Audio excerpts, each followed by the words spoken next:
The illusion of a unified self. You feel like one thing, one I, a single thread running through every moment, every memory, every thought that flickers behind your eyes. You wake up in the morning and the same self that fell asleep last night stirs inside your skull. You recall your name, your past, your preferences. You feel like a solid entity consistent across time, like a novel with one protagonist. But that's the illusion. There is no single you behind the curtain, just processes bundled, layered, stitched together by memory and language and a body that stays mostly recognizable in the mirror.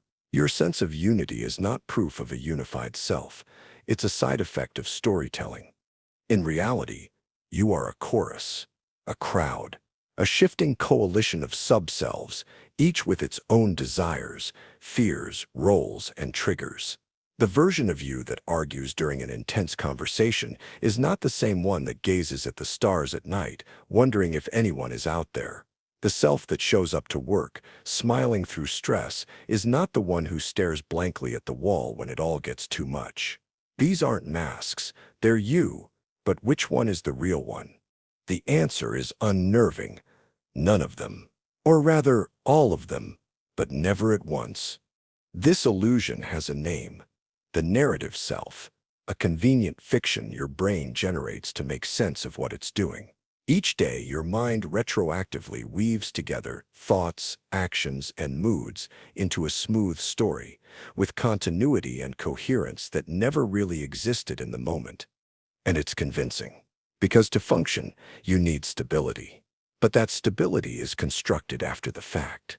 The self is the ultimate con artist, believable only because the lie is all you've ever known. Split-brain patients show us this in clinical form. When the left and right hemispheres of the brain are surgically separated, they sometimes form two distinct centers of consciousness, each with its own will, yet only one gets to speak. It makes up explanations for what the other side did.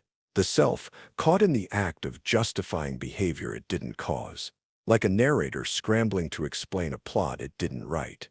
And even without surgery, you live like this. Every mood shift rewrites the lens through which you interpret your past. Every state of mind alters your values, your memories, even your idea of truth. There is no fixed observer, no stable core, just a series of roles played convincingly enough to fool the audience. And what if that audience is you? What if the most constant thing about you is the voice pretending constancy? You begin to wonder how many versions of you are in hiding right now, asleep behind emotional walls, waiting for the right trigger to emerge. Not demons, not strangers, just shadows wearing your face. And as that thought settles in, like a pebble in the quiet lake of your mind, you start to notice something stranger still. That even the one asking these questions may not be here tomorrow, because by then, someone else might be steering. Someone you'll call me because you won't remember who asked. And just as this truth starts to sink in, another one surfaces, one that hides in the very fabric of your choices, one that asks, who exactly is doing the choosing? The invisible decision maker. You reach for a glass of water. Simple, automatic. A choice, you'd say, one made by you, the conscious agent piloting your body. But what if it wasn't? What if the real decision to move your hand, to flex your fingers, to grasp the glass, had already been made before you felt the urge, before you even knew you were thirsty? That's not science fiction. That's neuroscience. In controlled experiments, researchers have wired volunteers to machines sensitive enough to detect the brain's internal chatter. Participants are asked to press a button, whenever they choose, to be spontaneous, free. They report the moment they feel the urge, the instant the decision arises. But the machines already know. Several hundred milliseconds before the conscious intention surfaces, a signal called the readiness potential flickers in the motor cortex. The brain has already begun preparing the action. The body is already getting ready to move. By the time you decide, the choice has been set in motion. You are not the initiator. You are the narrator. It's like watching a film and believing you're directing it. Your conscious mind writes after-the-fact captions under scenes you didn't script. And yet, it doesn't feel that way. You feel like a free agent. You feel like the author. But if authorship requires intention before action, and intention comes after the action has already begun, then who exactly is pulling the strings? There is no little you inside your head, no homunculus seated at a control panel. The self you identify with, the inner voice, the sense of I, is a surface-level broadcast, a tiny sliver of the brain's full activity, a PR agent, not a general, a storyteller, not a strategist. The real decision-maker is invisible to you, not because it's hiding, but because it's below. Below language, below thought, below awareness. It lives in circuits honed by evolution, in neural patterns shaped by repetition and trauma and desire. And this isn't limited to motor movement. It applies to taste, judgment, belief. You feel like you're evaluating ideas rationally, but the outcome often precedes the process. The brain reaches a conclusion and hands it to the conscious mind like a neatly wrapped gift. Your job is to unwrap it and pretend it was yours all along. You are the last to know what you believe, and the first to defend it. This isn't an argument against consciousness. It's a demotion, a dethroning of the ego. You are not the monarch of your mind. You are its spokesperson. And yet, you cling to the illusion, because the alternative is unbearable, that your thoughts aren't truly yours, that the origin of choice is out of reach, that autonomy is a performance, and free will is a well-rehearsed improv. But what if this illusion itself is not an accident? What if consciousness evolved to feel like it's in charge, just enough to keep the organism coherent? What if the performance was the point all along? You're not just watching the show. You're the actor who forgot it was a script. And as the curtain wavers, just slightly, another mystery slips onto the stage. One that questions not just who makes the choice, but whether a choice was ever made at all. The free will afterthought illusion. You pause at a fork in the road. One path leads left, toward a familiar neighborhood. The other wins right, toward something unknown. You weigh your options. You picture outcomes. You consider time, distance, mood, and then, with a small nod to yourself, you choose the right. A decision made, a will exercised, a moment of agency. But what if none of that mattered? What if the choice had already been made, before the weighing, before the imagining, before the conscious mind even caught wind of it? This is the unsettling hypothesis at the heart of what some researchers call the free will afterthought illusion, the idea that our experience of choosing is not the cause of our actions, but a narrative we attach to them after the fact. In other words, free will might not be how we steer the ship. It might be how we justify the direction it's already sailing. The seeds of this illusion were planted decades ago by the work of neuroscientist Benjamin Libet, whose experiments showed that the brain prepares to act long before we become aware of any intention. More recent studies have gone further, using brain scans and machine learning to predict a participant's choices up to 10 seconds before they decide. 10 seconds. That's longer than most decisions take to make, and yet the brain already knows, already commits. Your conscious experience of choosing, that's not the lever that moves the world. It's the commentary, the applause, the myth you tell yourself to preserve the feeling of control. And the myth is persistent. It feels real to choose, to hesitate, to debate with yourself. But those debates may be theater, elaborate internal performances whose outcomes were set before the curtain ever rose. You choose the red shirt instead of the blue. You tell yourself it's because red feels more confident, more you. But what if the subconscious had already made the call based on the temperature of the room, a half-forgotten childhood memory, or the way the morning light bounced off your skin?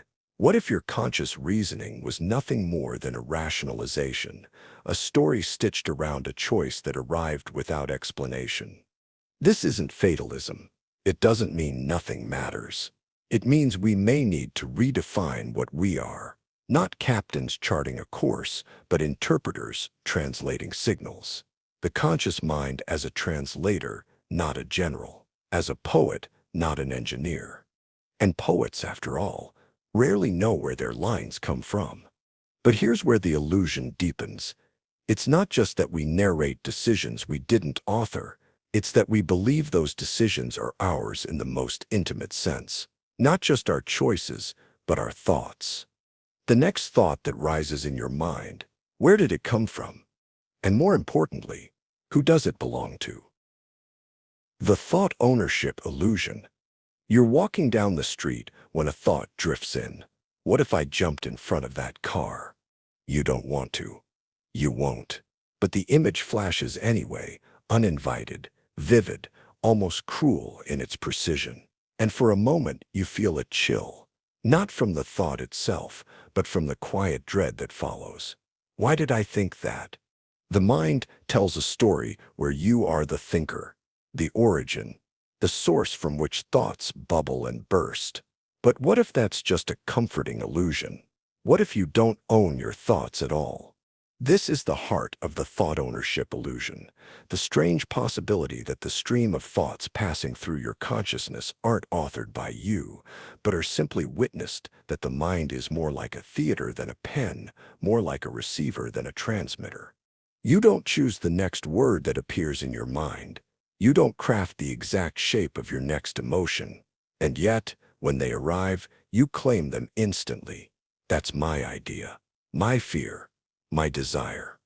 But dig deeper, and that certainty begins to unravel. Meditation reveals it. So does trauma. So does sleep. Thoughts can appear completely detached from the self. Entire scenes unfold in dreams without your control. Words pop into your mind during silence, unrequested and inexplicable, sometimes cruel, sometimes brilliant, sometimes terrifying. So what does it mean to own a thought that wasn't requested, or to feel responsible for a desire that appeared like lightning from a sky you didn't know you had? Psychologists have studied this illusion through experiments in agency and attribution. In certain setups, people can be tricked into believing they caused thoughts or movements that were entirely artificial, mere echoes planted by suggestion or sensory delay. The mind, it turns out, is deeply committed to the idea that you are the one doing the thinking. It will bend perception, rewrite timelines, even fabricate logic to preserve that belief. Because without it, something terrifying starts to take shape. If you are not the author of your thoughts, then who is? The brain? The culture? A soup of experiences firing in patterns too complex to unravel? Or something deeper? Something stranger? In mystical traditions, the dissolution of the ego reveals a self that is no self, a consciousness that does not think, but simply observes. In this view, thought is not personal. It's weather. It comes and goes, forming no true identity, just clouds passing through a sky that has no name. You don't control the thoughts. You don't even summon them, but you feel them. You believe them.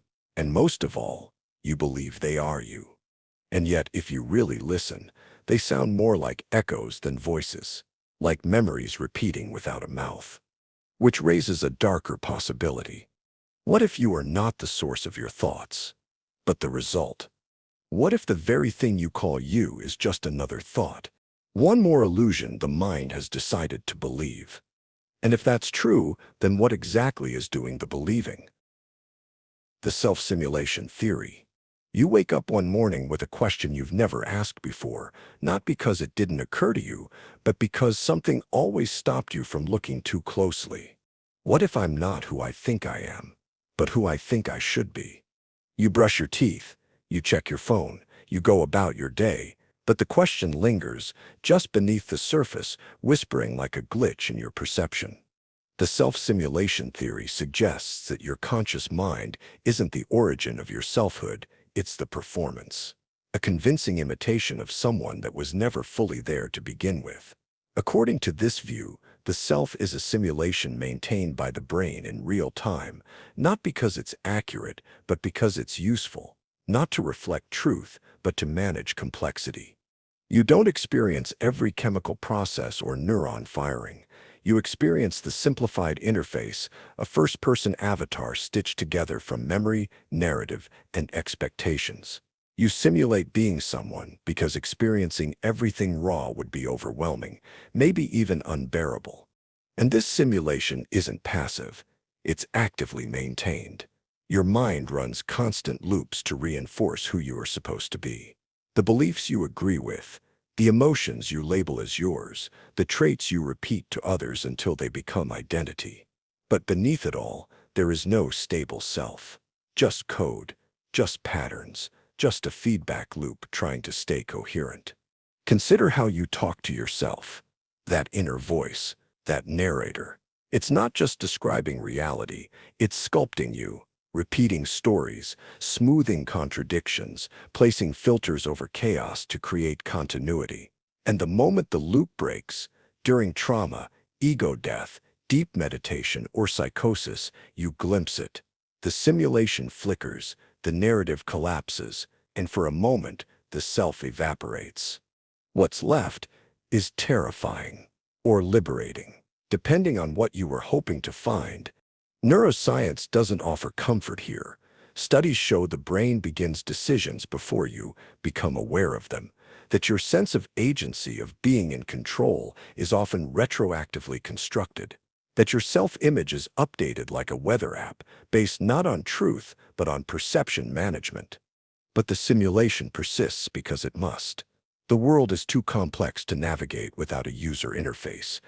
And so, you simulate. You believe, you perform. You exist as a convincing fiction. The thought gnaws at you later when you find yourself laughing at a joke you don't really find funny, or agreeing with someone just to fit in, or pausing, just briefly, before expressing an opinion, not because you're unsure, but because you're calculating how you would say it. You wonder, is that the real me, or just the version of me that I've rehearsed into existence? And if the self is a simulation, then who's running the code? That question doesn't get answered. It just lingers, like static in the background. And as your thoughts drift toward the illusion of memory and time, you begin to question something even deeper. Not who you are, but how long you've been this way. The continuity myth. You stare at an old photo, one you barely recognize. A child looks back at you, grinning with a missing tooth, arms wrapped around a dog long gone. You know it's supposed to be you, but it doesn't feel like you. That smile, that skin, that tiny body with its scrambled hopes. It's familiar, but only vaguely, like a place you dreamt once and never returned to. And yet, something in you insists, that's still me. This is the continuity myth. The illusion that you are the same person across time, connected by an unbroken thread of identity that ties birth to death. It's comforting. It gives meaning to your memories, your regrets, your future plans. But what if it's a beautiful lie? Your body certainly doesn't support the idea. Every cell in you is replaced over time. Your bones regenerate. Your skin sheds. The brain rewires. Your body isn't the same machine. It's a constantly updated prototype pretending to be permanent. And your mind? It's even less stable. You don't remember most of your life, not directly. You remember fragments, edited scenes, stories you've told so many times that the memory has blurred into performance. What you recall isn't what happened, it's what you believe happened, and that belief is constantly reshaped by the present. In one moment, you swear you'd never do something. In another, you do exactly that. You forget promises. You change tastes. You shift morals.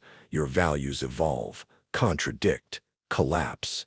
If a stranger acted like this, you'd say they were inconsistent. But because it's you smooth over the cracks. You create a through line, a myth of who you've always been. It's easier that way. If you truly faced how many versions of you have lived and died inside your skin, it might feel like mourning. Each phase of your life, each you was a complete world. And yet they're gone now, buried under newer software, newer masks, newer memories. Philosophers have poked at this illusion for centuries. David Hume famously wrote that he could never catch himself without a perception, that when he looked inward, he found thoughts, sensations, feelings, but no self holding them all. Just a river of impressions, flowing, shifting, no solid ground. And yet, the myth persists. You need it to hold jobs, write resumes, explain yourself at dinner parties. You say, "I've always been this way," even when you haven't. You plan for a future self, like it's just today's self, with a beard and a mortgage. But that person might feel like a stranger. Might be a stranger. You feel the myth cracking sometimes. On birthdays, after breakups. In quiet moments, when your reflection looks foreign. When you ask, "Who am I?" and realize the answer keeps changing. Like a book that rewrites itself while you're still reading. But if the past you is dead, and the future you is unknown, then what exactly are you clinging to? Perhaps what unnerves you most isn't the loss of continuity, but the realization that your future self may already feel alien, that even now the person you're becoming might not agree with the person you are. The future self strangeness. You open your inbox and see a scheduled email. It's a message you wrote to yourself. Years ago, you'd forgotten about it. But here it is, your past self speaking across time. The tone is hopeful, a bit naive. You smile at the optimism, but also feel disconnected. Whoever wrote this wasn't really you, not anymore. This is the unsettling truth. Your future self is a stranger. We live our lives assuming continuity, imagining that the person who wakes up tomorrow will want what we want, think how we think, believe what we believe. We build careers, commit to relationships, take out mortgages, because we believe that future version of ourselves will honor the choices we make today. But that's a dangerous bet. Psychological studies show that we consistently underestimate how much will change.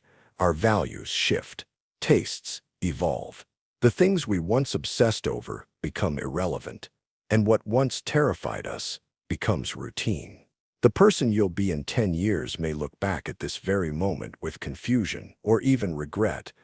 Your future self may hate your favorite song. They may stop believing in your deepest convictions. They may move cities, change friends, rewrite goals, and yet you sacrifice for them now. You save money for their security. You endure pain for their reward. You even postpone joy, hoping they'll appreciate it more. But what if they don't? What if that version of you isn't grateful, but resentful? What if they see your sacrifices not as noble, but misguided? What if all this effort to become someone you'll like ends in betrayal? It gets stranger. Neuroscientists have found that when you think about your future self, your brain treats them more like a stranger than a continuation of your current identity. In brain scans, the regions activated when imagining your future self are almost identical to those used when thinking about other people. This isn't a metaphor, it's biology. You project forward a character you barely understand, dress them in hopes and dreams, and pray they resemble you, but they might not. And they don't owe you anything. There's an eerie solitude in that realization that no matter how much you plan, there's no guarantee you'll arrive at the destination you designed, because you might not be the one who gets there. Someone else will. A future consciousness wearing your name, living in your body, but made of entirely different thoughts. And still, we make plans. We write letters. We record videos. We build time capsules and drop them into the currents of years, hoping the person who opens them will remember who we were. But maybe they won't. Maybe they'll feel like they're reading the diary of a ghost. And just when that thought begins to settle, another question rises, one you've never asked in daylight, but can't escape in dreams. If you're not even sure who you're becoming, how do you know the you in your dreams is you at all? The dream identity problem. You're standing in a room that isn't yours, surrounded by people you've never met, yet somehow you know exactly what to do. The logic makes no sense. The walls breathe. The sky flickers. A familiar stranger takes your hand and says, "We've been waiting," and you don't question it. Not even for a moment. Because in the dream, You are someone. You have a purpose, a past, a presence. You feel love. You feel fear. You feel like yourself. But what self? You wake up with fragments clinging to your skin, emotions without context, memories without origin. Maybe you were a child again. Maybe you weren't even human. Maybe you were two people at once. It doesn't matter. The sense of being was there, solid, real. This is the dream identity problem. How is it that, night after night, your mind conjures entire identities out of nowhere, complete with personality, agency, and narrative, and you never doubt them for a second? In dreams, you're not pretending to be someone. You are them.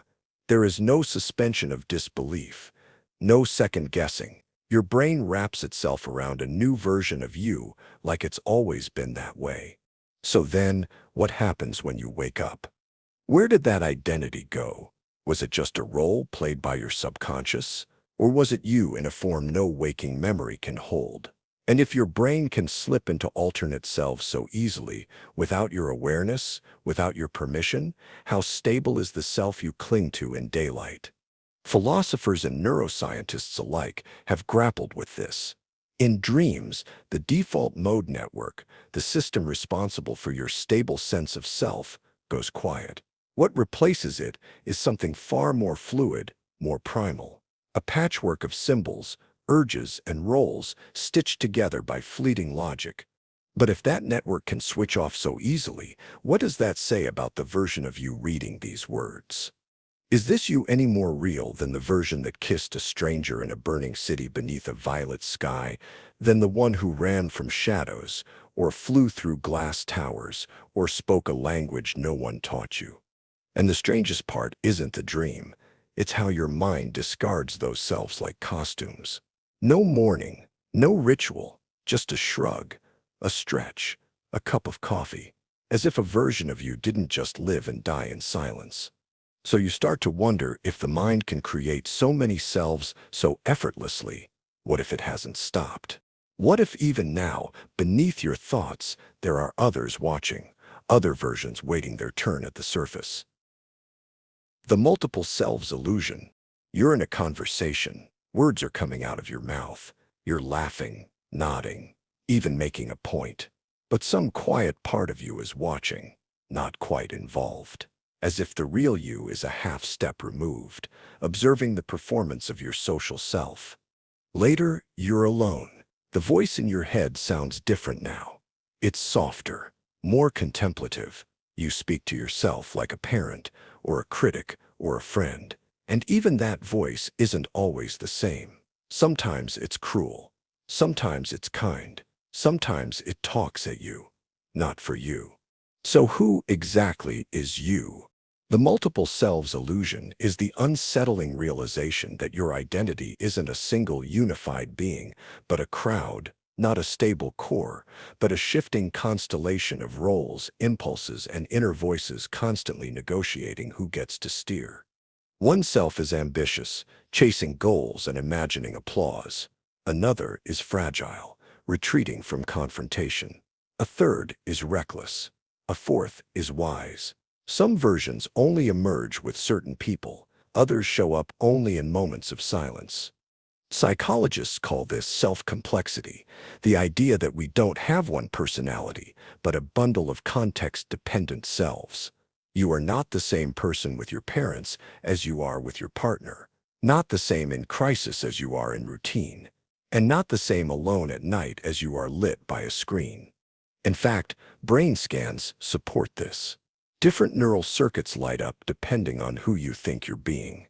The self is not a fixed entity. It's a process, a performance that changes with the stage and the audience. But if that's true, what does it mean to be yourself?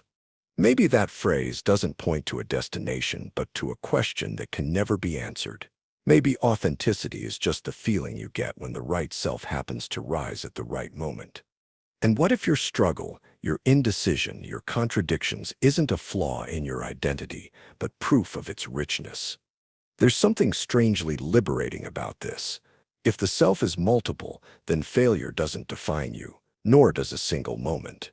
You are not your worst day, not your best either.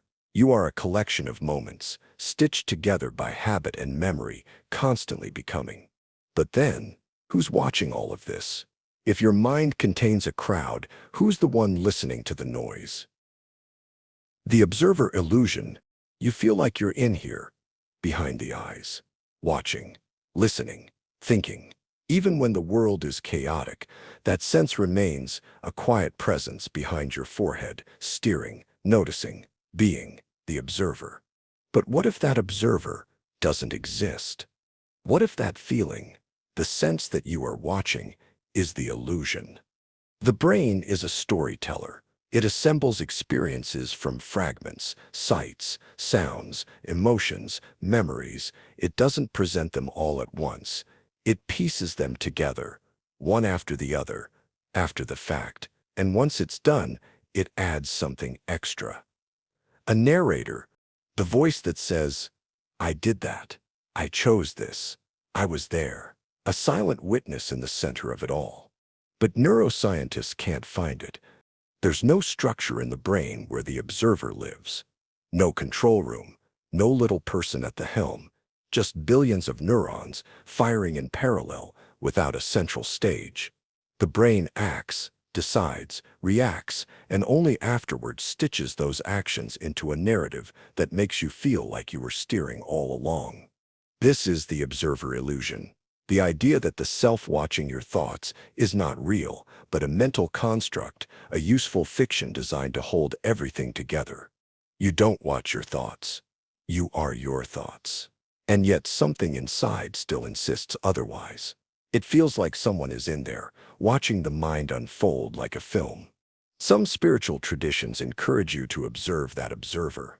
Look inward, they say. Watch the one who watches. But when you do, there's nothing solid to find. The moment you try to pin it down, it disappears. Slips through the fingers of your attention like smoke. Is the observer an emergent property? A trick of recursive awareness? Or is it just the mind's way of comforting itself, pretending there's someone home when the lights are on? And if there is no true observer, then what does that say about our memories, our decisions, our self-reflection? Are they just echoes in a chamber with no center? You start to wonder if maybe consciousness isn't a stream with a steady current, but something more scattered, more fragmented, more fleeting. The stream of consciousness fallacy. You imagine your mind like a river, steady, fluid, unbroken, thoughts flowing from moment to moment, memories linking past to present, a stream of consciousness winding through time. But that image is a lie. There is no stream. Not really. There is only a sequence of mental flashes, disjointed, patchy, inconsistent, and the feeling of continuity. That's something the mind edits in afterward, like a film editor splicing jump cuts into a single scene. You don't live your life in one continuous take. You just remember it that way. This is the stream of consciousness fallacy, the comforting illusion that your thoughts are always flowing in a smooth, linear current. In truth, they flicker. They stop and start. They vanish entirely, then return without explanation. Think about the last hour. Can you recall it like a film reel, frame by frame? Of course not. There are entire stretches missing, not just forgotten, unregistered. Your awareness blinked. Your mind skipped. But your brain, ever eager to preserve the illusion of self, filled in the gaps with narrative glue. In deep meditation or moments of trauma, the illusion sometimes breaks. You become aware not of a river, but of waves appearing and vanishing in a black sea. Disconnected thoughts, bodiless sensations. A reality where time doesn't flow, it stutters. This fragmentation runs deeper than you think. Modern neuroscience suggests that your brain doesn't process the world in real time, but in snapshots, assembling sensory input in short bursts, with small delays, filling in predictions between each. Even your sense of now is a reconstruction, a guess. So, if the mind is not a stream, but a flickering slideshow, who are you between the frames? Where do you go in the gaps? What happens to you in the silent intervals? And perhaps more unsettling, what if most of your sense of identity is just the connective tissue your mind creates to avoid confronting that emptiness? You close your eyes, trying to feel the stream, willing the river to return, but what greets you isn't motion. It's the eerie quiet between thoughts, the pause you never noticed, the stillness pretending to flow. And from that stillness, something strange begins to take shape, not a presence, but the echo of a person who isn't quite there anymore. The phantom limb of personality. There's a version of you that no longer exists. Not metaphorically, literally, traits you once carried like second skin. Habits, reactions, desires, so deeply ingrained they felt permanent. And then, without warning, they vanished. Replaced, forgotten, rewritten by time. But the strangest part? You still feel them. Just like a phantom limb, an amputated arm that itches or aches, you sense the presence of old personalities long gone. You react to situations with emotions that don't match your life anymore. You feel shame for things you no longer believe in. You grieve over losses that should no longer hurt. It's like echoes of previous selves still haunt the corridors of your mind. You've changed. Everyone does. But your memory lags behind. It stores not just what happened, but who you were when it happened. And those outdated versions of you still cast shadows across your decisions. You try to act based on who you are now, but sometimes you hear whispers from an older operating system, a version of you who hasn't caught up. Psychologists talk about personality as fluid, adaptive, but deep inside, we resist this truth. We want consistency. We crave identity. So we patch over the cracks. We pretend the person we are today has always been here. But that's not memory. That's myth. It's why you might avoid certain places, even though the reason has long expired. Why a harmless joke can still sting like an old wound. Why you sometimes hate things you no longer care about, or fear outcomes that no longer threaten you. Your body has changed. Your mind has changed. But somewhere in your psyche, the ghost of a former self is still trying to feel the world. And sometimes, when you're alone with your thoughts, you wonder how many versions of you are still lingering, not as active personalities, but as imprints, molds, emotional fossils buried beneath your skin. You don't hear them clearly anymore, but you sense them twitching when something familiar brushes past. An old smell, a familiar failure, a long-forgotten name. And just when you begin to mourn the loss of that person you used to be, a new awareness stirs inside you, one that's not quite old, not quite young, but curiously ageless. The inner age illusion. There's a number you carry, but it's not on any document. It doesn't appear on your passport or your driver's license. It doesn't reflect your birth year or your physical state. And yet, it colors every decision you make, shapes how old you feel inside your own story. This is your inner age, and it rarely matches the one the world assigns you. You might be 27 and feel ancient. You might be 70 and feel like you're just getting started. Some people carry the weariness of centuries in their eyes by the time they're children. Others live their whole lives with a sense of wide-eyed youth, no matter how deeply the wrinkles run. It's not a delusion. It's a paradox. Your mind seems to operate on a different clock. You've probably felt this before. The disconnect between how long you've lived and how old you feel. You sit at a table with people your own age, but you don't feel like one of them. Sometimes you feel younger, restless, naive, curious. Other times you feel heavier, wiser, older, more tired of the world than your years should allow. What's strange is how fluid it is. Your inner age shifts depending on mood, memory, trauma, and joy. A scent can send you back to when you were 9. Not just recalling it, but being that age again, your posture, your emotions, your fears briefly reverting to a child's.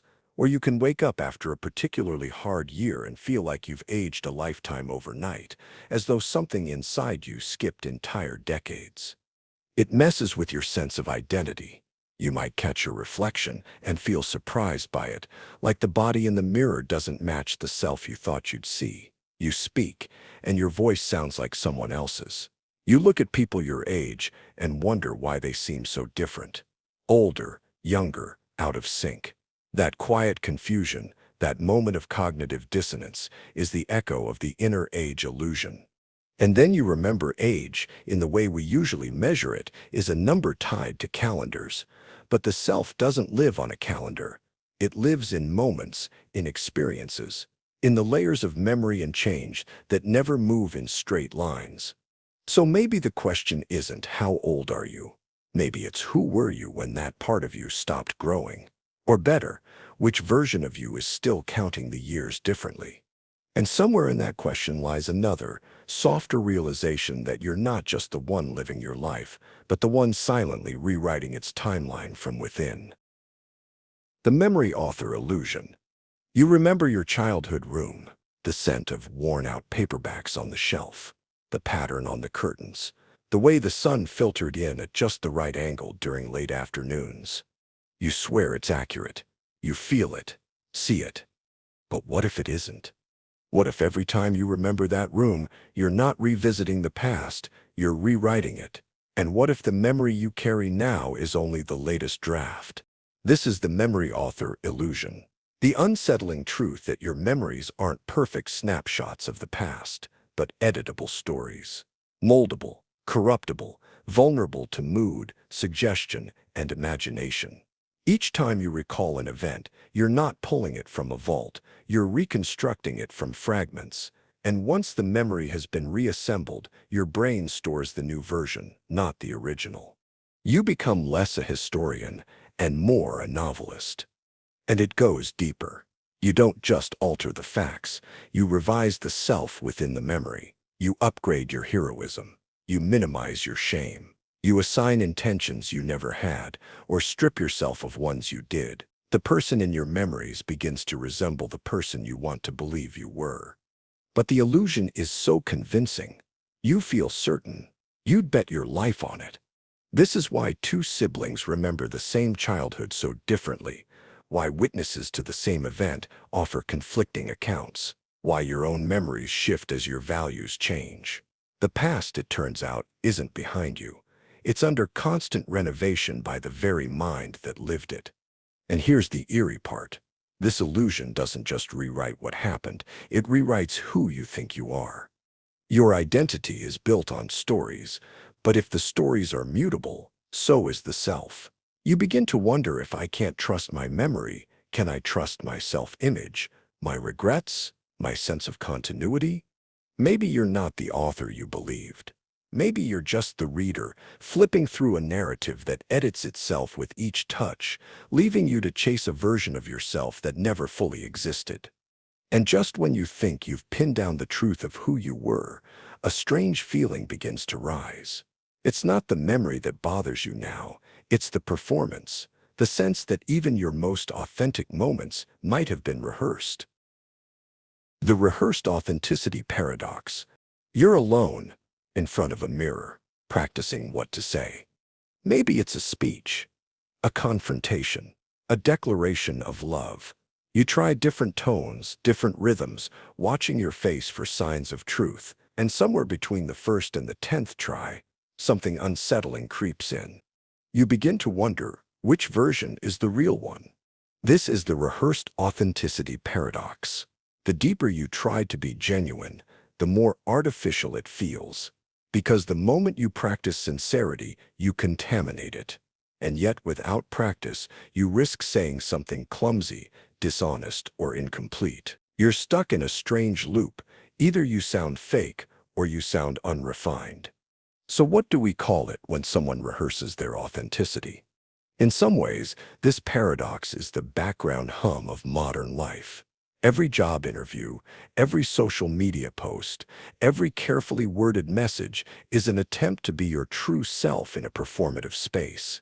You choose your words not only to express, but to impress, to be accepted, understood, maybe even admired.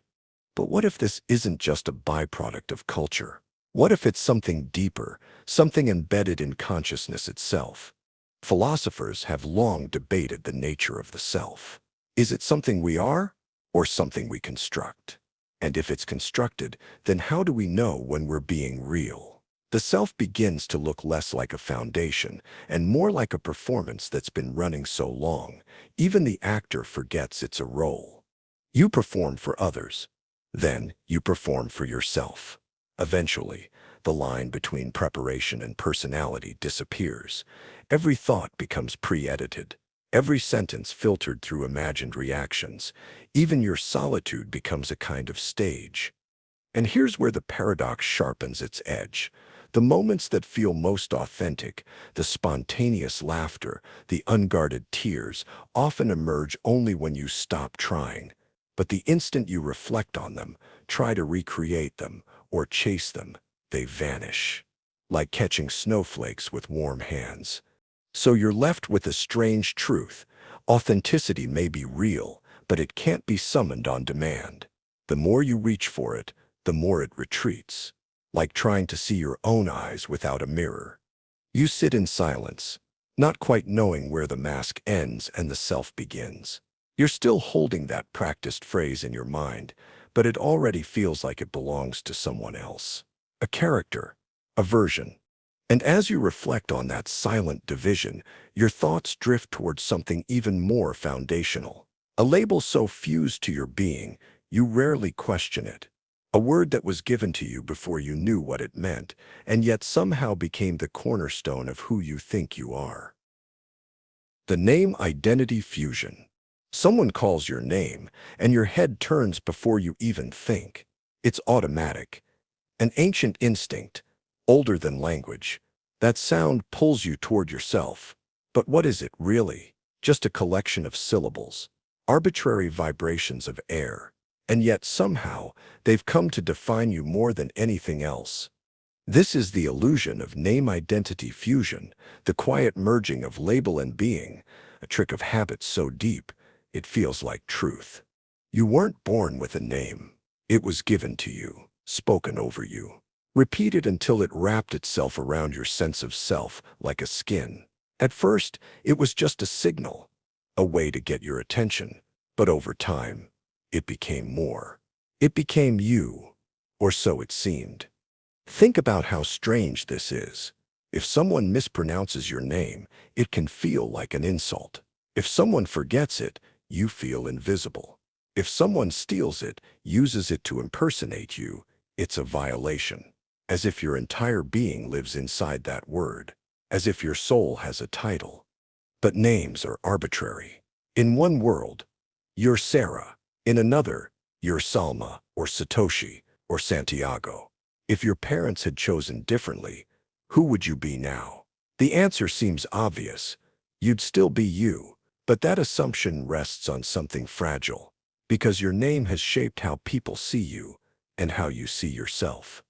It influenced the nicknames you received, the jokes you heard, the characters you related to, the culture you were anchored in.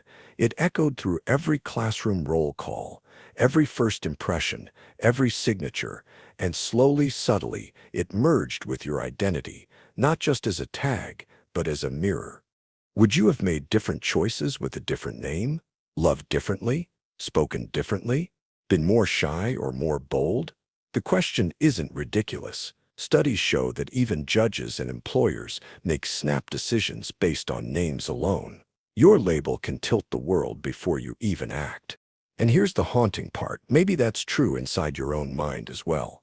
Maybe your name has acted like a story you were cast into, a role you had to grow into, whether it fit or not. Maybe it's less a reflection of your identity and more a container that shaped it. When you hear your name, it brings a certain posture, a certain history, a set of expectations. You've been living inside that sound for so long, it's hard to imagine who you'd be without it.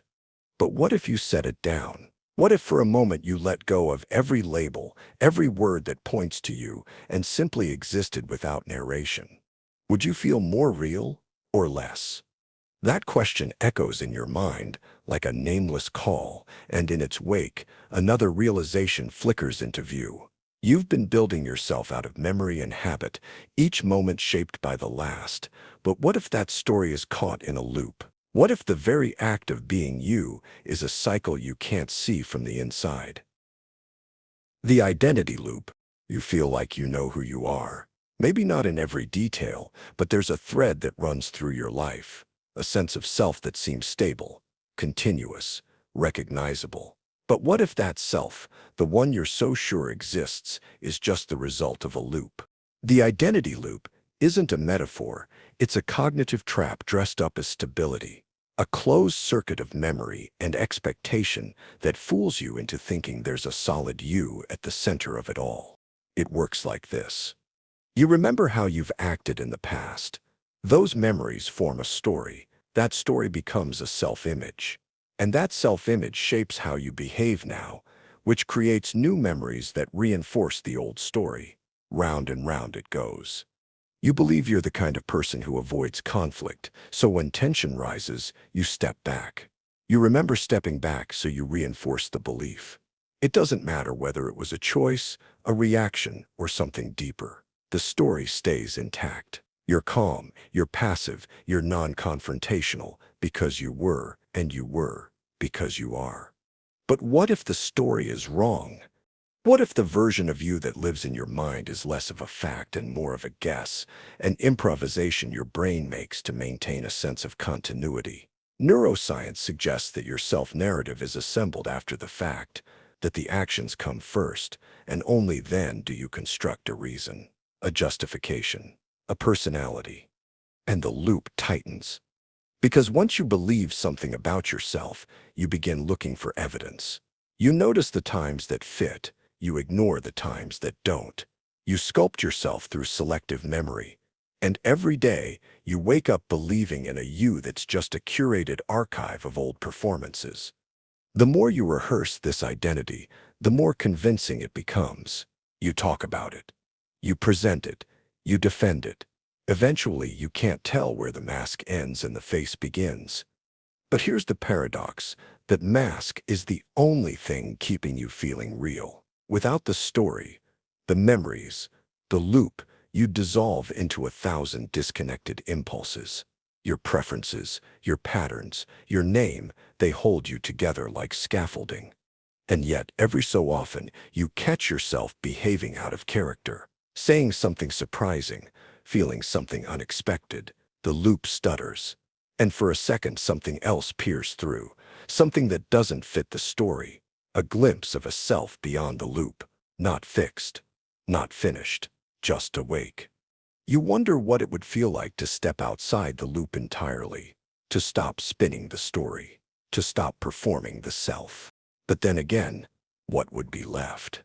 As the thought echoes, another question slips in, not about who you are, but how you feel, and whether those feelings are even yours to begin with. The predictive feeling illusion. You walk into a room and feel uneasy. There's no threat, no reason, just a tension in the air, like something isn't quite right. And almost immediately, your mind fills in the blanks. Maybe it's the person standing too close, maybe the lighting, maybe something you can't name. But the feeling came first. The explanation came second. That's the illusion. You think your emotions respond to the world as it is. But what if they're predictions, snapshots of how the world might be, based on patterns you've felt before? According to effective neuroscience, feelings aren't reactions, they're guesses. Your brain constantly tries to anticipate what you should feel in the next moment, based on prior experiences, context, and expectation. It's like a weather forecast of emotion, and your body responds before the storm even arrives. You don't feel angry because someone insulted you. You predict that this situation matches past anger moments, so your body prepares for it, and then you experience the emotion as if it were real.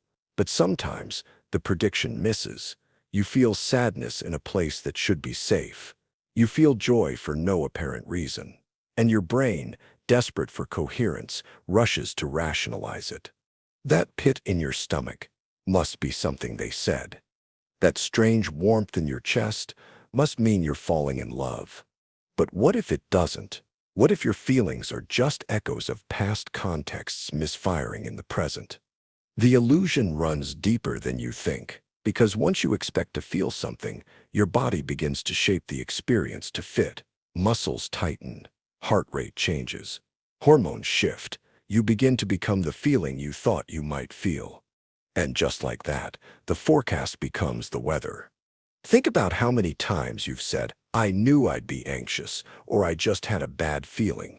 It feels like intuition, but it may be recursion, your brain creating the very emotions it's trying to detect. This illusion explains why mood seems contagious, why environments carry emotional weight, why some people feel like storms before they even speak. You're not just sensing what's there, you're rehearsing what could be, and often that rehearsal becomes the show. But here's the most unsettling part. You rarely notice when it happens, because every prediction is dressed in the costume of truth. The emotion feels real, and if it feels real, it must be real, right? Until one day, you realize you've been feeling echoes, not from others, but from a version of yourself that no longer exists. A self that once felt fear or love or shame in a moment long gone. And now, without even meaning to, you're still living inside the ghost of that emotion. The shape remains, even when the meaning has vanished. The phantom emotion effect. You find yourself crying during a song you've never heard before. There's no memory attached, no specific grief, yet something tightens in your throat and your chest swells with a feeling you can't name. It's as if you're remembering an emotion that doesn't belong to you. That's the phantom emotion effect. Emotions are supposed to be reactions, clear, traceable responses to what's happening around you. But more often than not, what you feel comes uninvited, without an obvious source. Like a whisper from a dream you forgot, or a sensation from a body you no longer inhabit. It's real. You feel it. But when you reach for the cause, your mind comes up empty. So it invents one. That's the trap. When emotion arrives without context, the brain scrambles to match it with a narrative. A glance becomes suspicion. A silence becomes rejection. A kind word becomes manipulation. Not because it's true, but because the feeling needs somewhere to land. And once you name it, the illusion deepens. The story feels right because the feeling came first.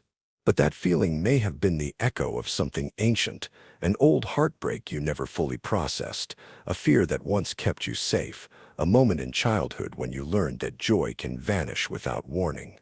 These emotional phantoms haunt the present with the weight of the past. And they don't only belong to you. Sometimes they slip in from other people. A stranger's grief, a friend's hidden resentment, the unresolved tension of a room you just entered. They bleed into you like smoke through a crack. And because the boundary between your emotions and theirs is porous, you don't realize they weren't yours to begin with. You feel their sadness as if it were yours. You carry their anger without knowing why. You live someone else's ghost. Phantom emotions distort the truth of the present moment. You react not to what is, but to what once was, or what was never yours to carry in the first place. And each time it happens, the illusion of emotional clarity breaks a little more. It's why you sometimes don't trust your feelings, and why you probably should question them more often. Because not all feelings are signposts. Some are shadows. Not all emotions are signals. Some are residue. And sometimes, the most honest thing you can do is pause before reacting, and ask not what you feel, but whose feeling it really is. But that pause doesn't come easily. Most of the time, you're already moving, speaking, reacting, deciding, before the question even forms. As if some part of you has taken over. A version of you that moves without asking, speaks without permission, and feels without explanation. The Autopilot Paradox. You lock the door, take a step, then freeze.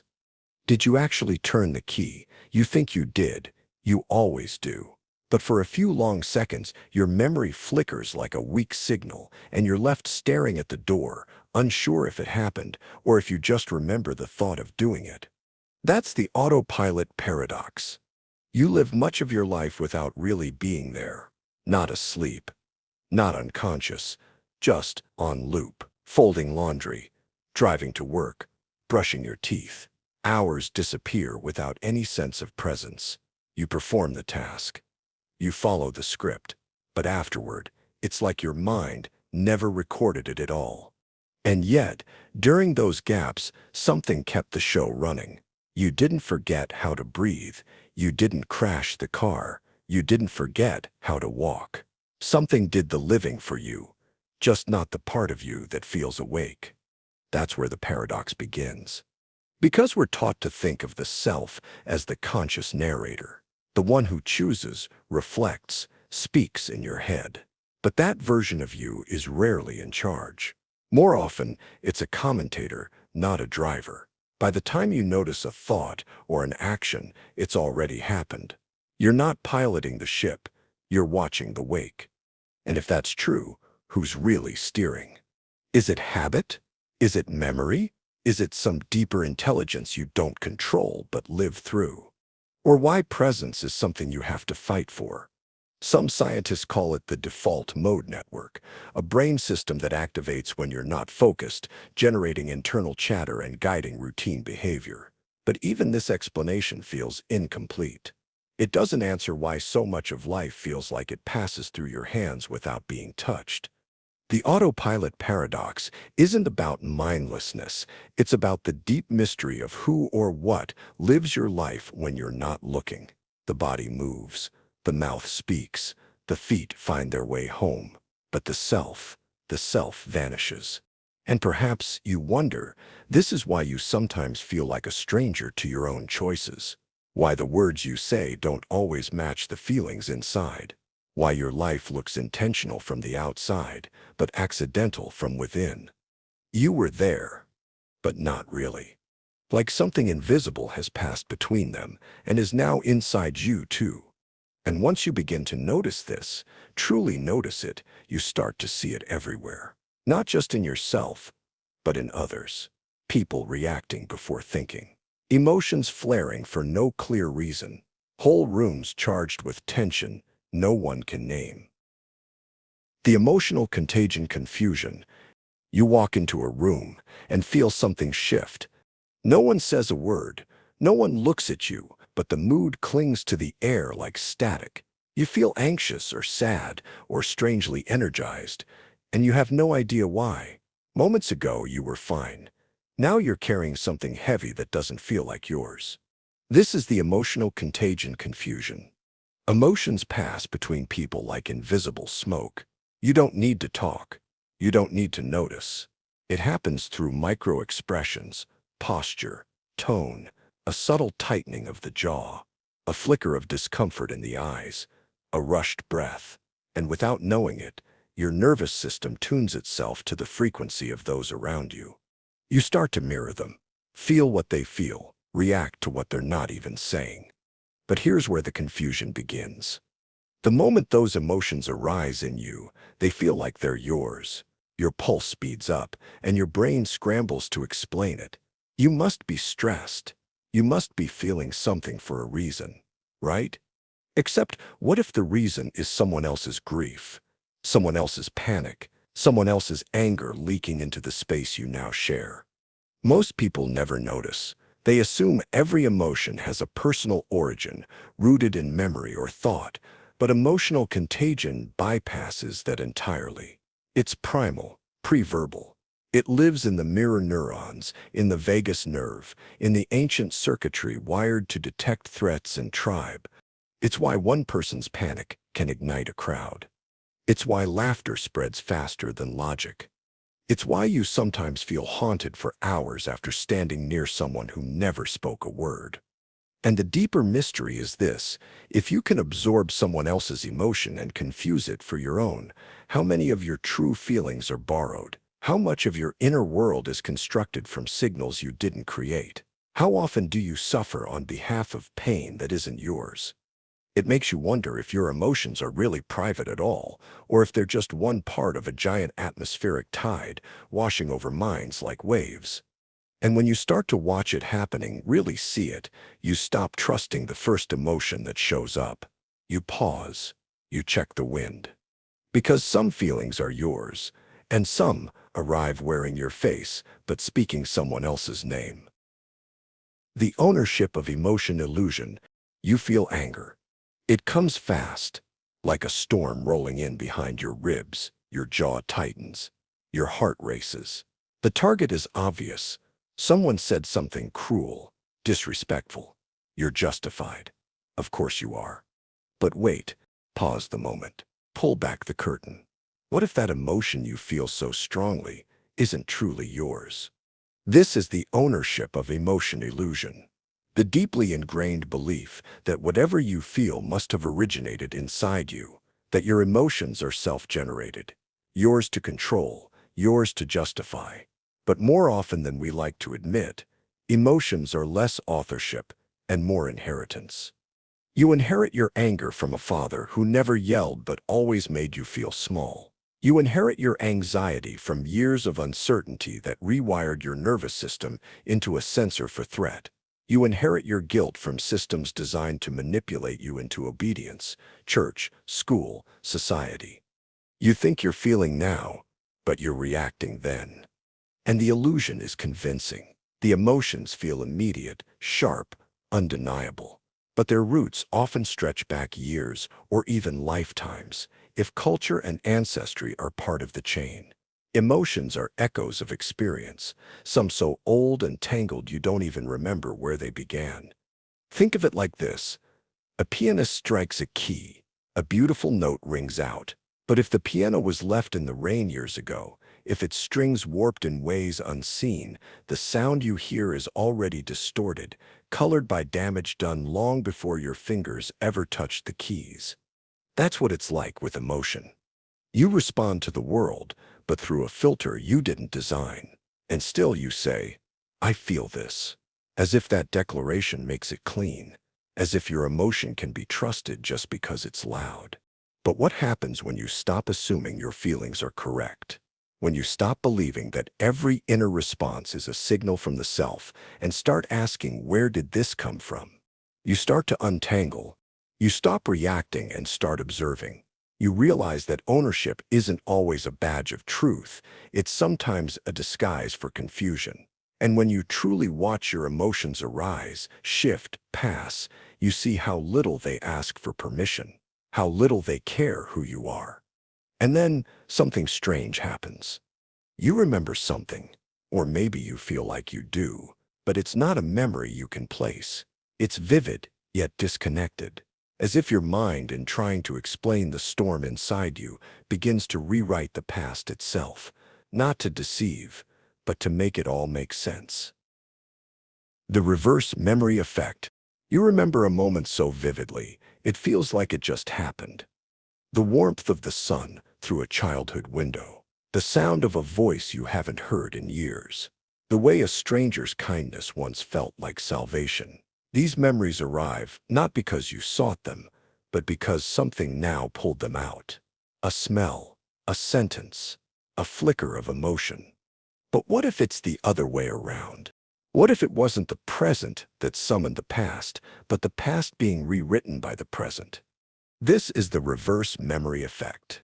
Not just misremembering, but mismanufacturing, where your brain reaches backward through time and edits the script, not based on what happened, but on what you now believe should have happened, your current identity retroactively coloring the scenes of your own life. You think you've always been afraid of abandonment, but only because you're lonely now. You think that smile from a stranger meant something deeper, because you crave meaning today. You revise the script, not maliciously, not even consciously. It happens silently, automatically, because memory isn't a hard drive. It's a living, breathing construction site. Every time you remember, you're laying down fresh bricks. You're repainting old walls with the colors of now. Scientists have seen this in lab studies. People shown fake photographs of events they never experienced often develop full, detailed memories of them. Not vague impressions, but vivid recollections, emotions, dialogue, and they believe them fully. But it's not just false memory, it's that memory is always a little false. Even the truest memories are refracted through the lens of the self you are in this moment. And that lens is never still.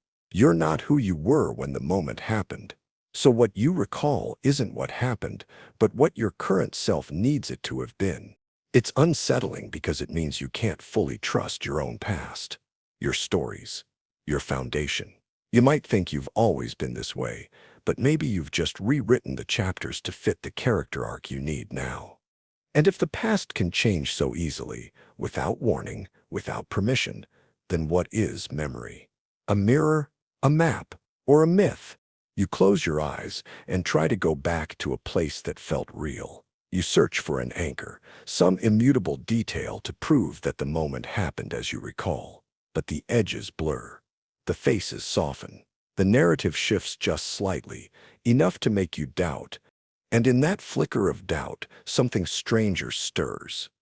Not a memory, not even a feeling, just a quiet realization that some parts of your past might not be lost. They might never have existed at all. The invisible past paradox. You close your eyes and try to trace yourself back.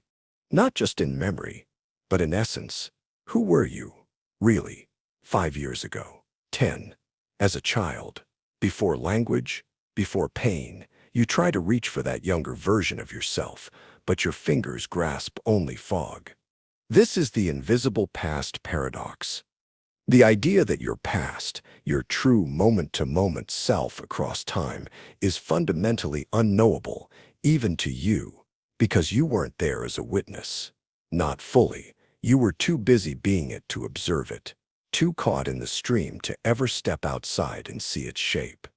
We assume our past selves are preserved inside us like fossils, waiting to be uncovered. But memory is not a fossil bed. It's a whisper chamber, echoes shaped by the acoustics of the present. You don't remember who you were. You remember how it feels to recall a version of you that might have never truly existed. Think about it. You've experienced every second of your life. But how many can you access now?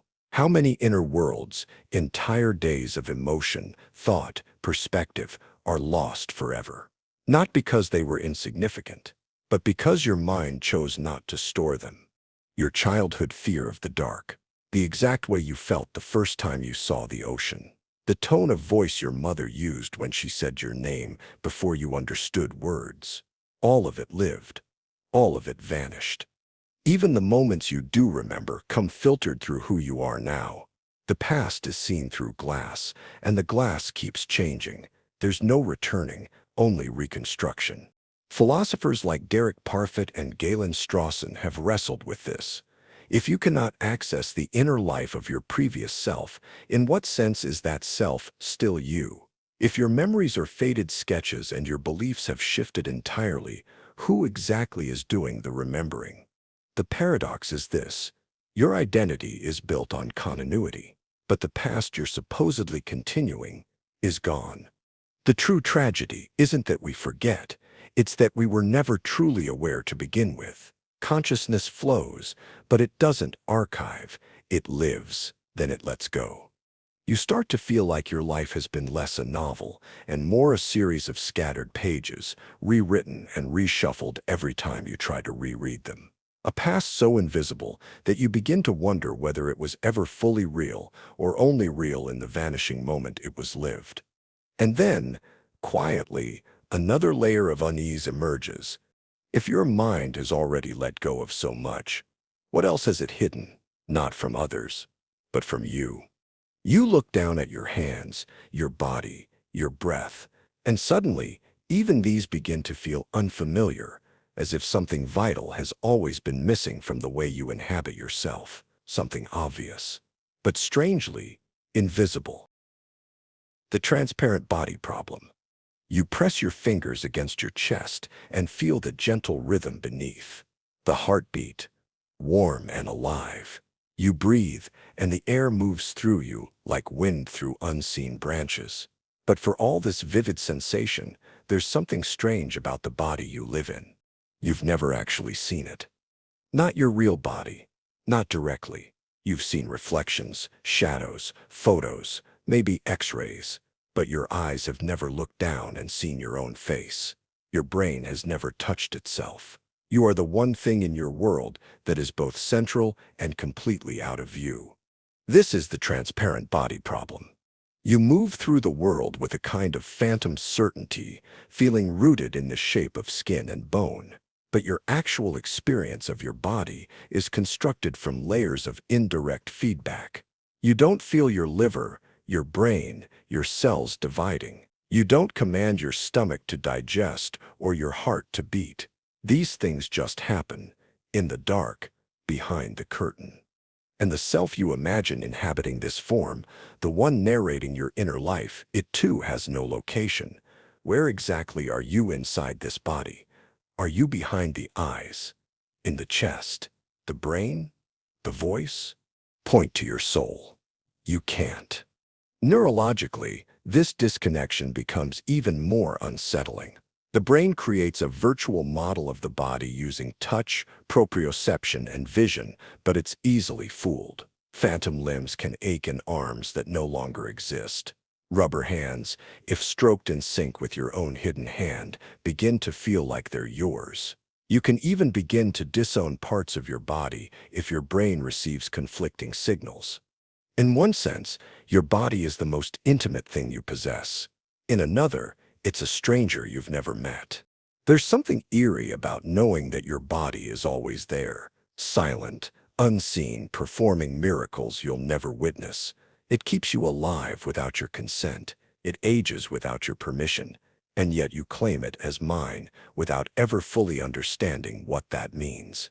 You are a presence floating inside a shell you can't directly observe, piloting a machine whose levers are mostly automated, sensing only what the system allows.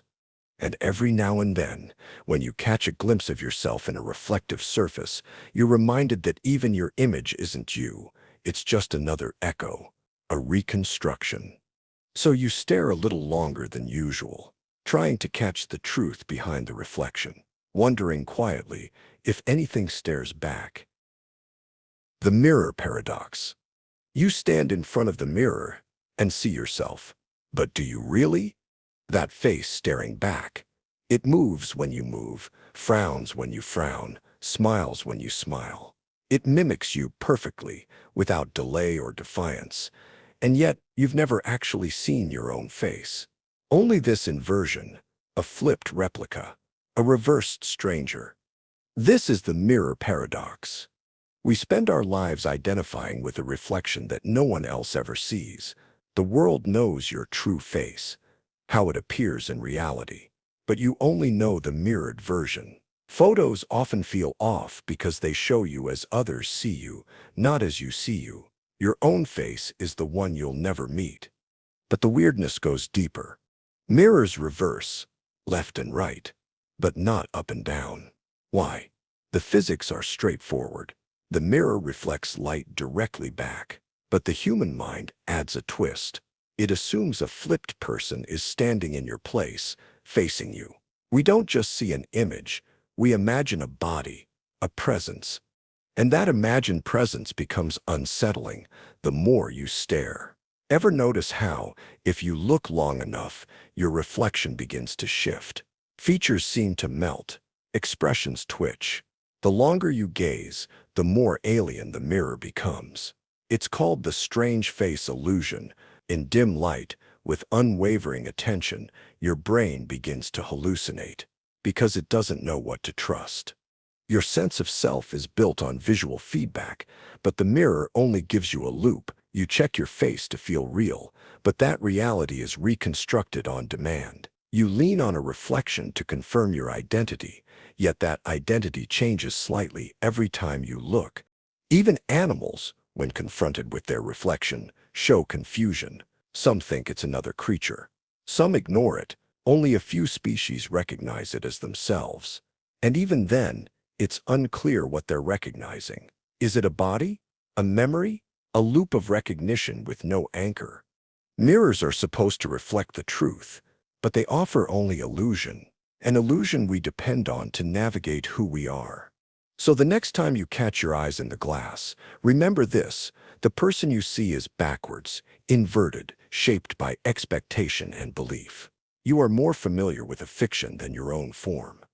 And sometimes that fiction becomes comforting, because there's something oddly soothing in seeing a face you know, even if it's not quite real.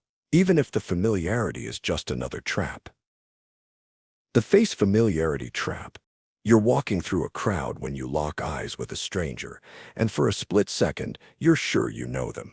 Something about their eyes, their smile, the curve of their face tugs at recognition. But then, the moment dissolves, and they're gone. A ghost of familiarity, unexplained and untraceable. This is the face familiarity trap. Your brain is wired for faces. It's one of the first patterns you learn to recognize as an infant. Eyes, nose, mouth, arranged just so. The human face is a puzzle your mind is obsessed with solving. But the more you rely on that pattern-matching machinery, the more often it tricks you. We don't actually see faces for what they are. We see them for what they mean. Emotion, intention, memory. And when the signals blur, when a stranger resembles someone from your past, or echoes a face you've stored deep in your unconscious, the brain lights up with false recognition. You feel like you know them. And feelings, to the mind, often outrank facts. But the trap tightens further. We not only misidentify strangers, we misremember people we've known for years. Ask a group to sketch a familiar face, like a parent or partner, and most drawings will distort proportions or features, because we don't carry an image, we carry an impression. A blend of experiences, emotions, and time. Worse still, we misremember our own face.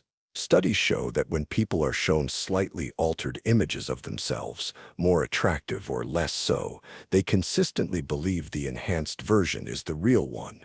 We favor the face we wish we had, not the one that looks back in the mirror. And then there's the ultimate trap, pareidolia. Seeing faces where there are none, in clouds, in shadows, in power outlets. The pattern recognition machine fires automatically because your brain is built to find meaning, even when there's none to be found. A face equals a person equals intention. So we assign humanity to randomness, depth to accident, story to static. This trap isn't a flaw. It's a survival feature, evolved over millennia. Better to mistake a stranger for a friend than to miss the tiger in the bushes. But in a world of billions of faces, each morphing with emotion, age, and context, the line between real and imagined becomes paper thin. You think you know what someone looks like. You think you know what you look like, but what you really know is a story. And as that story plays behind your eyes, another strange realization begins to rise, not about how we look, but how we sound, because even your own voice might not truly be yours. The voice paradox. You press play on a voice message and flinch. That can't be you. The pitch is off. The tone feels foreign. It sounds hollow, awkward, like a stranger impersonating your words. But everyone else insists that's exactly how you sound. Welcome to the voice paradox. Your voice, the one you've carried through every conversation, every confession, every argument and song, doesn't sound the same to others as it does to you. In fact, it might not even sound close. Here's why. When you speak, you're hearing two signals at once. One comes from outside, vibrations traveling through the air to your eardrums, like everyone else hears. But the other comes from within, vibrations conducted through the bones of your skull, reaching the inner ear directly. This second path adds depth and resonance, rounding out your voice, making it feel fuller, more you. But recordings strip that away. All you're left with is the raw, external version. Thinner, sharper, unfamiliar. It's not just a technical difference, it's an identity shock. You've spent a lifetime narrating your own thoughts, crafting your internal monologue, singing alone in your car. And now you're being told that your voice, the instrument of your very self, is not what you thought. But it goes deeper. You don't just hear your voice. You feel it. In your chest, in your jaw, in the shape of your breath. Speaking is a physical act. It's tied to memory, emotion, performance. That's why hearing it from the outside can feel like watching yourself through glass, disconnected, distorted. And yet, that version, the alien one, is how the world knows you. Every conversation, every hello, every whisper, they've always heard that voice. Not the one in your head, not the one that vibrates through your bones. So which version is real? This is where the paradox tightens. Because your voice, like your face, like your sense of self, is not a fixed object. It's a feedback loop, a performance refined by how others react. You adapt how you speak based on the room, the mood, the mirror of the listener. You become the version of yourself that the world seems to expect. And once you notice that shift, once you catch yourself adjusting your tone, your rhythm, your vocabulary to match what others want, you start to wonder how much of your voice is yours at all. A question begins to form, quietly but persistently, in the background. If your voice bends to the people around you, what about your personality, your emotions, your self-worth? What happens when the mirror isn't glass, but other people? The social mirror trap. You've just stepped into the social mirror trap. You're walking down a quiet hallway when someone passes by. Their eyes flick toward you, just for a moment, and keep moving. But in that instant, something shifts inside. A quick self-check. Did I look okay? Did they notice something off? Was that a glance of approval or judgment? It's a collage of reactions, guesses, masks, and micro-adjustments. A composite identity shaped by social feedback. You're not just living, you're being witnessed. And that witnessing subtly rewrites who you are.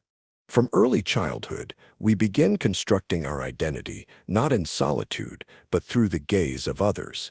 Every compliment, every criticism, every withheld expression becomes a shard in the mirror we learn to see ourselves through. You smile more when people respond warmly. You hide quirks that once felt natural. Bit by bit, the reflection becomes the reality. And yet, it's not your reflection at all. You sit a little straighter when someone walks into the room. You speak differently depending on the listener.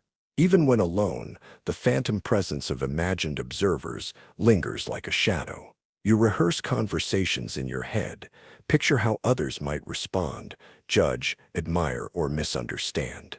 It's as if you're always performing, even when no one's watching. If your sense of self depends on the gaze of others, it can never truly stabilize. Their perception shifts constantly, based on their mood, their story, their lens. You become a flickering projection, chasing approval in a hall of distorted mirrors. You begin to curate yourself, not out of deception, but out of survival. You become the version of you that feels safest in their eyes. But here's the trap. And over time, it becomes harder to tell where the performance ends and the person begins.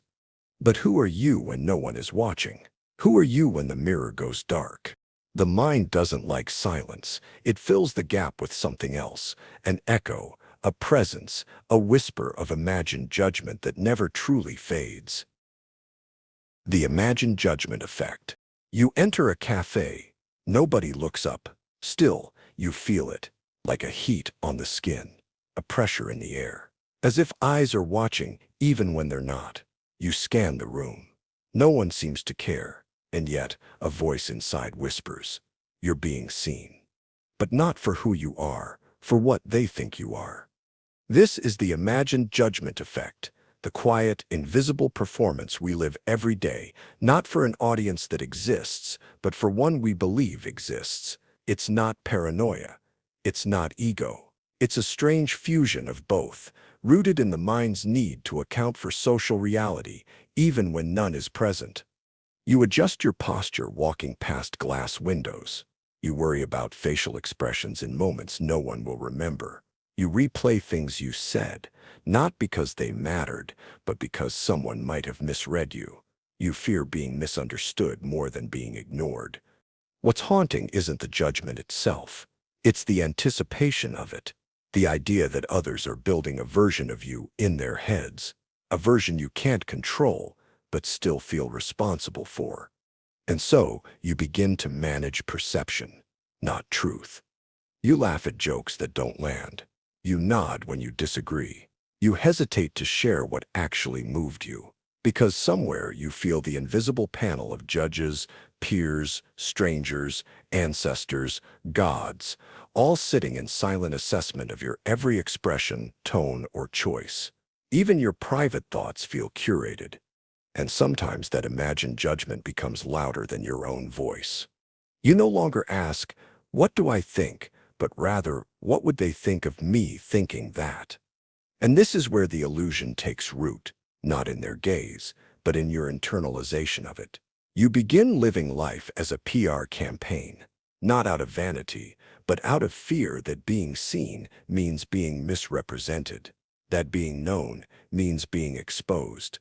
So you smooth the edges, hide the contradictions, manufacture a version of self more palatable than real.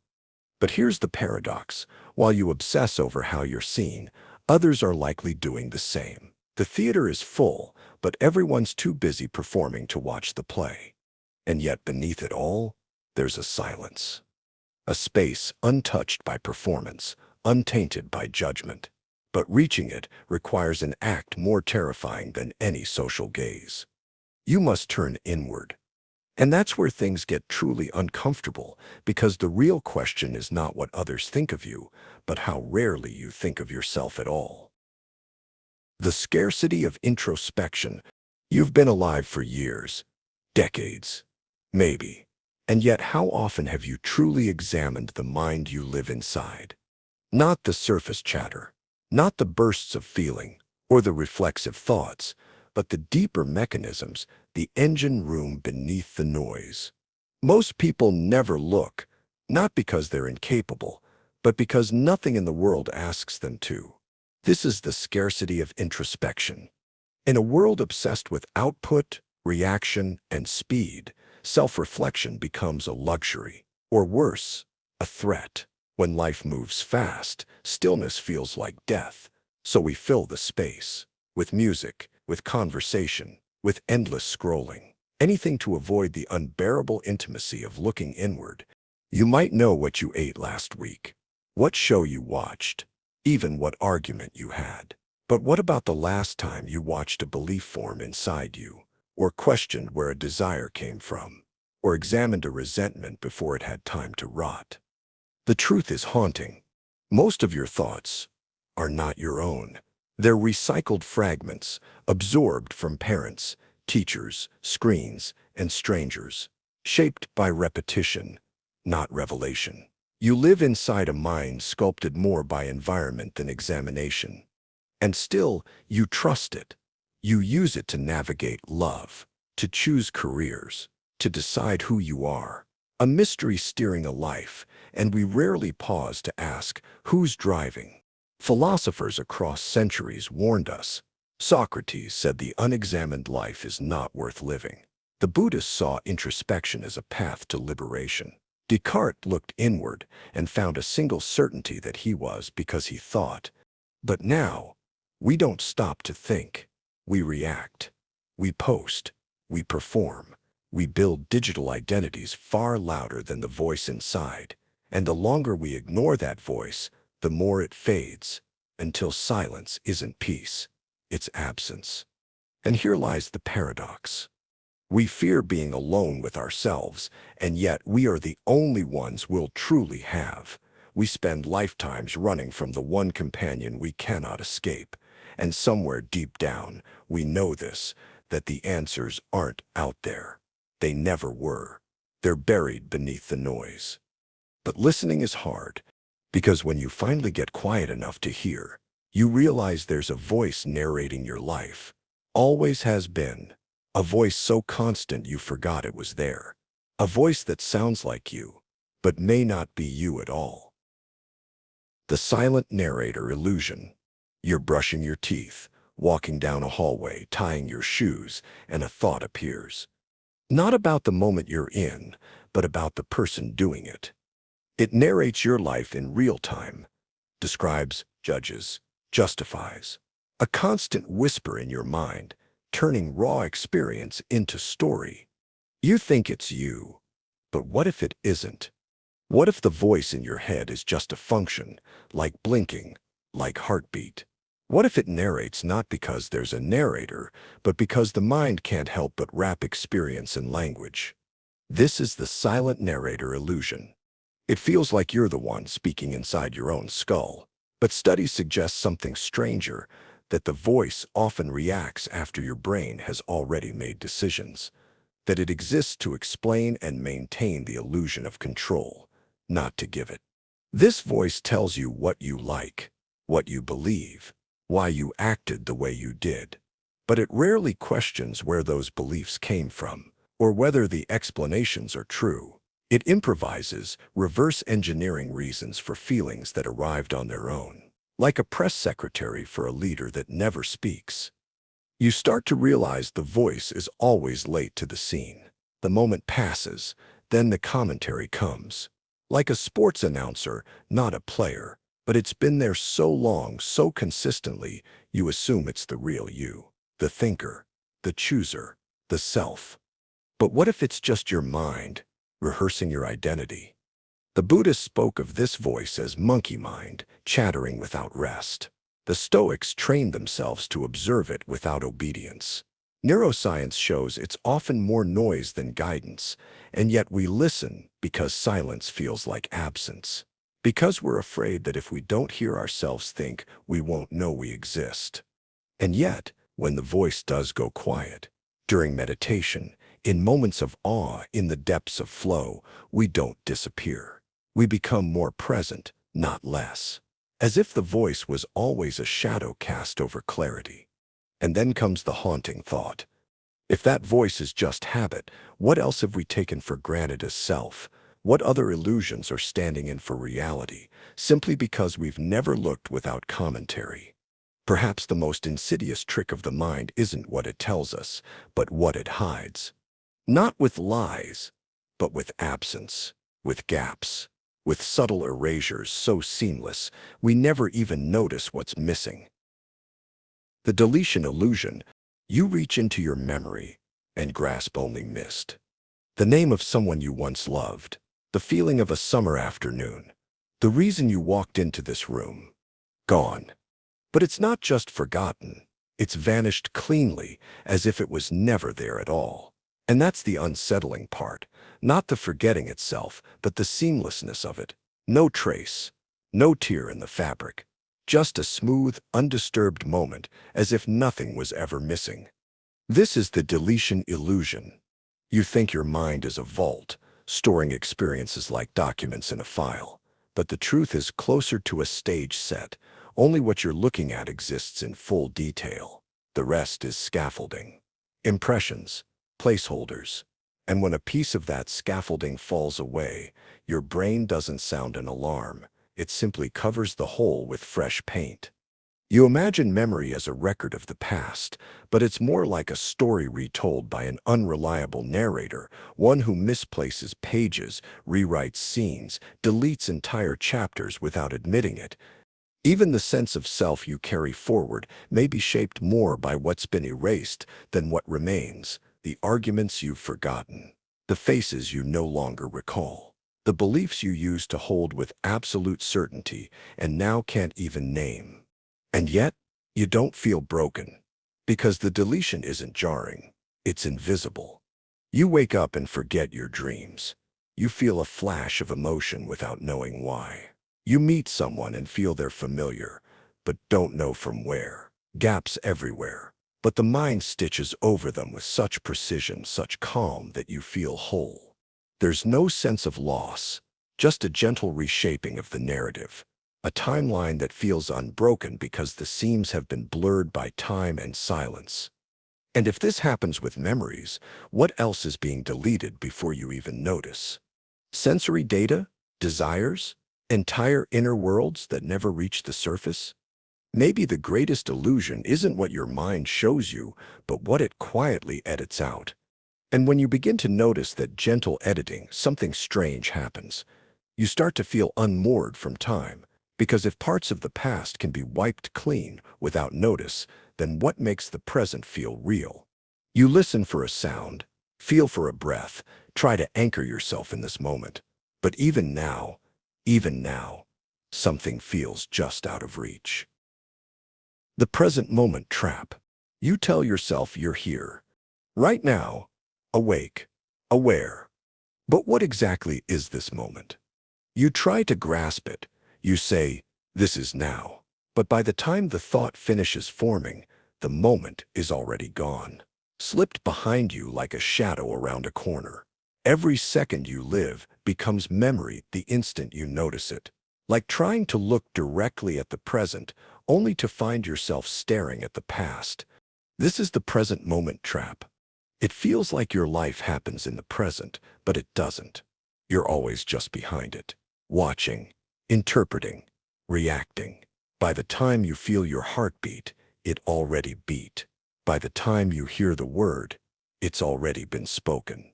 And the trap is this: you live with the illusion of now, even though consciousness never fully touches it. Neuroscience shows us something equally unsettling. What you perceive as the present is actually stitched together from fragments, sensory input, memory predictions, delayed responses into a coherent illusion. There's a tiny delay in everything. Even your sense of self is lagging slightly behind the world. And yet, it feels like it's all happening in real time.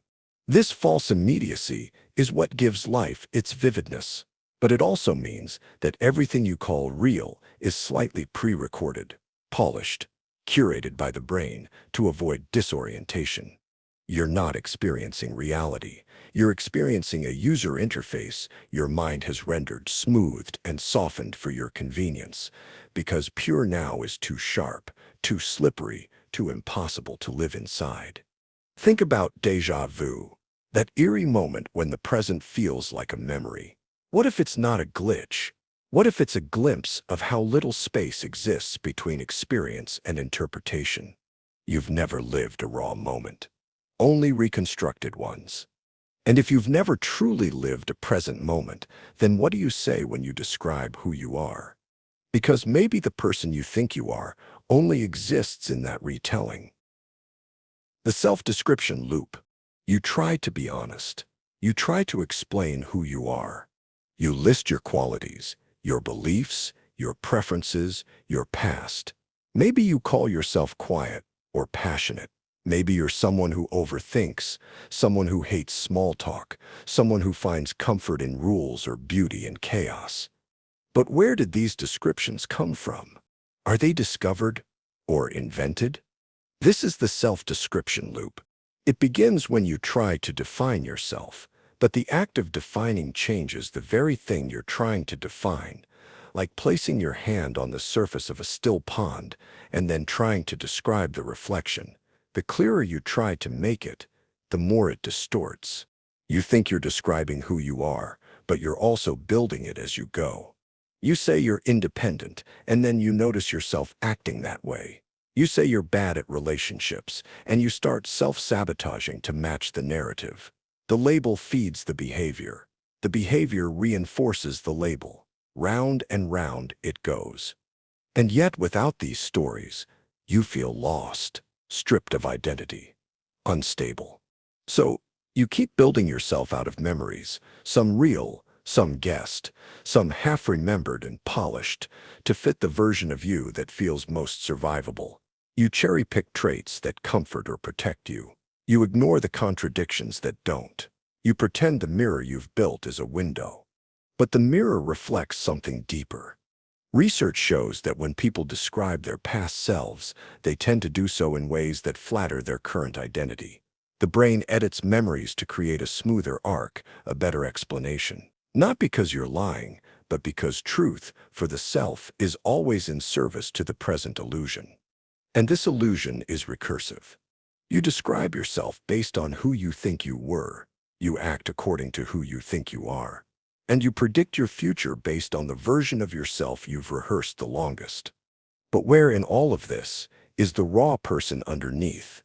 Or is the raw self just another story waiting to be written? You sit with the question. It loops, like everything else. And somewhere deep in the pattern, you notice something unsettling. Something small, yet personal. A familiar twitch. A subtle urge. A motion that moves before you command it. Almost like your body had its own ideas all along. The hand autonomy illusion. Your hand twitches. You didn't tell it to. Not consciously. But there it is, fingers flexing ever so slightly, as if warming up for a task you never assigned. You glance down, puzzled. Did you intend that? Was it a habit? A muscle memory? A stray signal in the nervous system? Or was it something else? This is the hand autonomy illusion. You move your body every day, but how much of that movement do you truly control? Your fingers type before you've fully formed the thought. Your feet take you somewhere while your mind wanders miles away. You scratch an itch you didn't notice until after you'd moved. The body acts, and the self follows behind, narrating the act like a breathless reporter covering an event that's already passed. In 1908, neurologist Kurt Goldstein described a soldier who suffered a brain injury and afterward felt his hand had a will of its own. It would grab things without permission. It would strike, point, grip, all without conscious intent. Today, this condition is called alien hand syndrome. It's rare, but real. But here's the twist. You don't need brain damage to feel echoes of this disconnection. Try holding your hand still for 5 minutes. No movement, no flexing, just stillness. And at some point, you'll feel it, a strange alienation, like the hand isn't fully yours, like it's a tool attached to your body, not a part of your identity. You can feel this even more strongly under hypnosis, under deep meditation, under anesthesia coming in or out. The sensation that your limbs are operating without a clear commander, that autonomy might be more distributed than you'd like to admit. Because what you call you is built on cooperation between billions of cells, unconscious processes, reflex arcs, sensory loops. The idea of a central controller is comforting, but biology doesn't always obey hierarchy. Sometimes your body acts out of timing, out of sync, or out of step with your internal narrative. And when that happens, when the arm moves before the thought or the mouth speaks before the decision, you get a glimpse of something disorienting, the possibility that your body isn't obeying the self, but that your self is the thing that's always catching up. So the next time you gesture without knowing why, or your hands finish typing what your mind hasn't fully formed, pause. You might be witnessing a split, not of personality, but of attention, not dramatic. Not dangerous, just invisible. The invisible attention split. You're reading a sentence, but a part of you is already halfway through the next one. Another part is still looping back to the one before. And somewhere deep beneath it all, there's a faint awareness of your posture, the tension in your jaw, a song stuck in your head, a worry you thought you silenced. Attention isn't a spotlight, it's a fractured lens. This is the invisible attention split. We like to believe our consciousness is unified, a focused beam illuminating one thing at a time. But the reality is far messier. At any given moment, your awareness is being tugged in a dozen directions, many of them invisible to the part of you that claims to be in control. You're not just thinking, you're also scanning, remembering, anticipating, suppressing, daydreaming, managing your balance, adjusting your breath. And most of that is happening silently, without permission or even acknowledgement. Psychologists call it divided attention or parallel processing. But those words don't quite capture the strangeness of it, because what's truly strange isn't that you can do multiple things at once, it's that you can forget you're doing them. That your conscious self rides atop an ocean of submerged tasks and impulses that never make it to the surface. It's why you arrive at destinations without recalling the drive. Why you reread the same paragraph 3 times. Why you speak while simultaneously editing what you say in real time. There's always a second process humming beneath the first. A quiet background stream, pulling your mental energy in directions you don't quite see until the moment it becomes too loud to ignore. And then there are the moments of sudden misalignment. You say something you didn't mean. You react with more emotion than expected. You zone out mid-conversation and come back to realize you were nodding the whole time. It's not just distraction. It's dissociation, a flickering of the light behind your eyes, like the signal faltering on a screen. The scariest part, it feels normal. This splitting of self, this multitasking mind. But every split comes with a cost, a dimming of presence, a fraying of focus, a subtle erosion of identity. Because if attention is fragmented long enough, so too is the sense of who is watching. And sometimes, without warning or cause, that fragmentation deepens, not just a split in focus, but a crack in selfhood. A feeling that part of you is drifting ahead of time, waiting for something inevitable, something you don't yet understand, but already feel. The pre-trauma identity shift. You haven't changed yet, but you can feel that you will.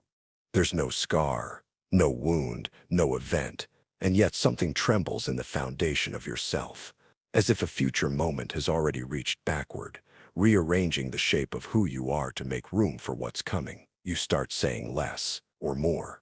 You flinch at shadows that used to be harmless. You avoid mirrors. You begin to narrate your life like a stranger looking in. This is the pre-trauma identity shift. It's the eerie sensation that part of you knows before the facts that a fracture is on the horizon. Not a specific prophecy, not even a conscious fear, just a subtle distancing from your own reflection. A version of you splintering off, preparing to be the one who will survive what you haven't yet endured. Psychologists might call it anticipatory grief, anxiety, or hypervigilance, but there's something stranger at work here. It's not just the fear of something happening. It's the quiet, creeping sense that something already has, and you're only now catching up. Like the trauma has left a fingerprint on your personality in advance, reshaping your patterns, reassigning your reactions, as if rewriting your future autobiography before the ink of the present dries. You start to think of yourself as before and after, even though the moment in between hasn't arrived yet. It's as if your soul, somewhere deeper than language, has already begun to partition your story for safety. And you watch yourself become someone a little colder, a little sharper, a little less surprised by tragedy. And this shift doesn't always wait for the dramatic. It can happen before heartbreak, before betrayal, before loss. Even minor disruptions can send ripples forward, reorganizing your internal furniture so that pain, when it comes, has somewhere to sit. It's as if the mind rehearses collapse before the stage has even been built. And that rehearsal changes you, not in dramatic ways, but in tiny hesitations, glances, unfinished sentences. In the way you brace before a hug, in the way you look at old photos and feel the echo of someone not quite gone but already fading. Not because something ended, but because some deeper part of you suspects that it will. And in that silent shift, you realize something unsettling. The trauma didn't just break you. It rewrote the timeline, smuggling its presence into your identity before it arrived. As if you'd been haunted not by memory, but by a future that already knew your name.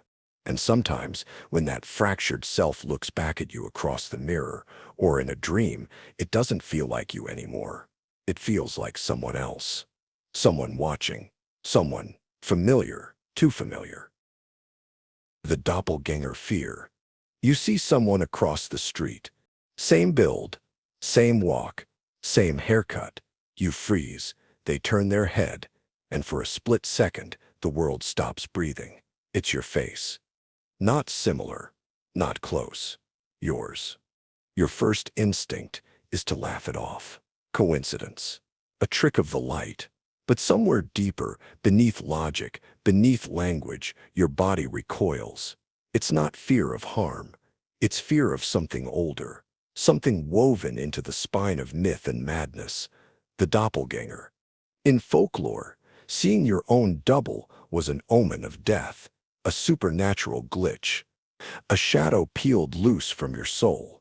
But the fear it provokes isn't just about superstition, it's existential. You aren't scared they'll replace you. You're scared they already are you. That somewhere a copy of yourself has broken free. And now, you're the one left behind. Because if someone else can look like you, move like you, smile like you, what's left to prove you're really you? This isn't about appearance. It's about the core of self. What if consciousness isn't unique? What if your inner monologue, your sense of being, your silent I, isn't as private as you think? The doppelganger fear isn't just the fear of being imitated. It's the fear of not being original, of being a node in a network, a recursive thought echoed by another. And sometimes the double doesn't appear outside. Sometimes it shows up inside, that moment when you hear yourself speak and wonder, who said that? That déjà vu that makes your own life feel pre-recorded. That dream where you chase yourself and lose.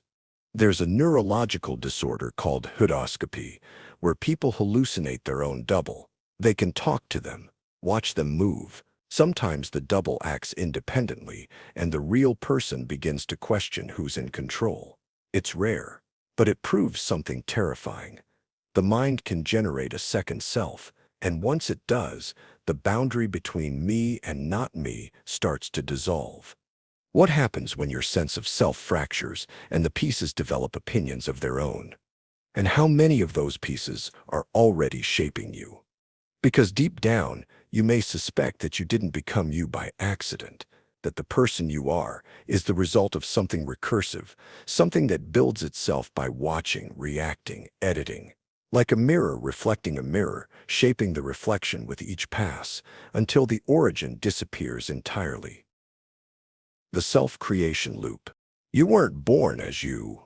Yes, a body was born, a nervous system, a brain, but the self, the voice narrating your life, the personality you call me, that came later. And stranger still, it wasn't built once, it's being built right now.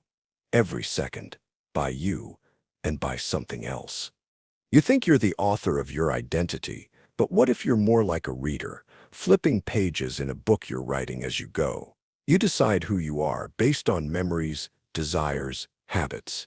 But those things are shaped by the person you already believe yourself to be. So each choice you make reinforces a story that then shapes the next choice. And so on, a loop. You feel real, solid. But yourself is more like a reflection in a hall of mirrors, produced by endless echoes, each one reshaping the last. You see your past through the lens of your present. You plan your future based on a version of yourself that only exists in imagination. At no point does a stable, singular identity exist. Only process, only recursion. There's a paradox here. In order to act like yourself, you first have to decide who that self is. But you make that decision based on how you acted yesterday, which was shaped by who you thought you were the day before. There's no ground floor, just stairs going in circles, disappearing into fog. You were told to be yourself, but who is that?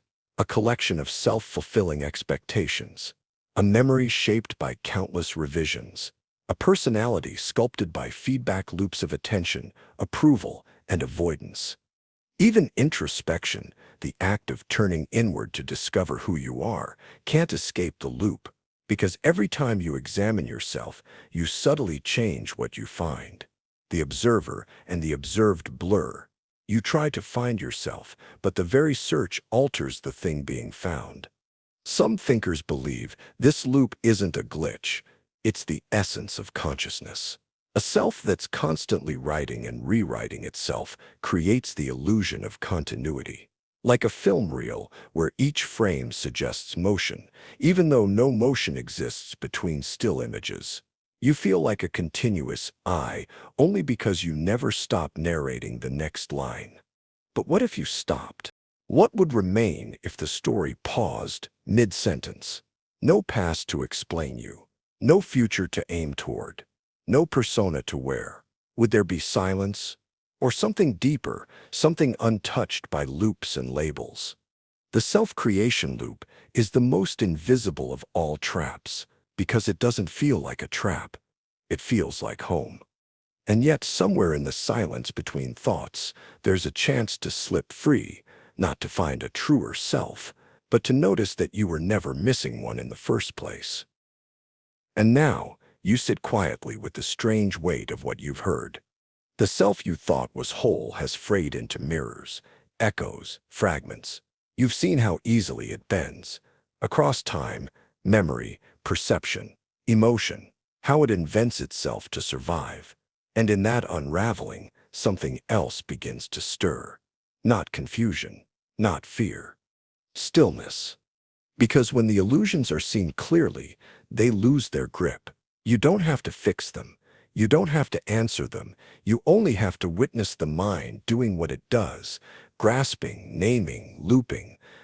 And when you do, the loop breaks. Maybe you fall asleep now. Maybe you just fall inward.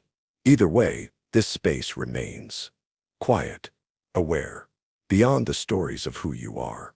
Thank you for walking this strange path of self with me. If this journey shifted something inside you, even slightly, share it, pass it on. And when you return, we'll go even deeper.